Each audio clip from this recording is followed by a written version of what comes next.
তিলোত্তমার মা বাবা আজ বৃহস্পতিবার যাচ্ছেন দিল্লিতে। আরজি কর কাণ্ডে তিলোত্তমার মা বাবার প্রধান অভিযোগ, তাদের মেয়ের ধর্ষণ ও হত্যার তদন্তের অগ্রগতি নিয়ে তারা অন্ধকারে। কলকাতা সিবিআই দপ্তর তাদের কিছু জানাচ্ছে না, এমনকি তাদের ফোন ধরছে না।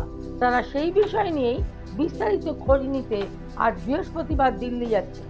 কেন তদন্ত এত দ্রুত গতিতে চলছে, কিভাবে দ্রুততার সঙ্গে করা যায়, বর্তমান স্ট্যাটাস কি ইত্যাদি সবকিছুই জানার জন্য রওনা হয়েছেন দিল্লিতে।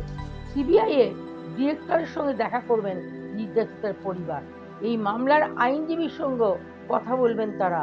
তিলোত্তমার বাবা জানান, সুপ্রিম কোর্টে যিনি আমাদের আইনজীবী করুণা নন্দী, তার সঙ্গে দেখা করতে যাচ্ছি। আমাদের শিয়ালদহ আদালতে যারা লিগ্যাল টিম আছে তারাও যাচ্ছেন। সিনিয়র কয়েকজন চিকিৎসক আছেন যারা যাচ্ছেন। মামলা যাতে সুপ্রিম কোর্ট থেকে হাইকোর্টে ফিরিয়ে আনা যায় সেই চেষ্টাও করা হবে।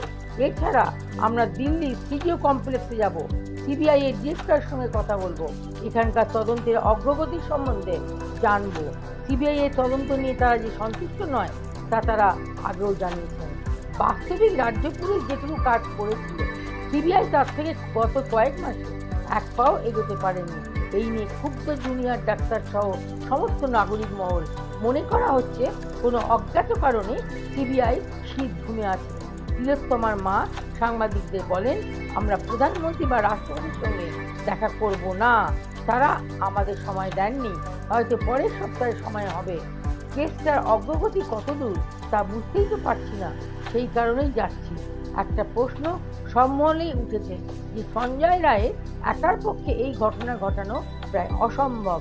এর পিছনে আর কে বা কারা ছিল, তাদের কি আড়াল করা হচ্ছে? অন্তত 29টা প্রশ্নের উত্তর তারা পায়নি। সেই বিষয়ে তারা অভিযোগ জানাবে বলেই জানা যাচ্ছে। রিপোর্টে শাশ্বতী চ্যাটার্জি, টার্গেট নিউজ, কলকাতা।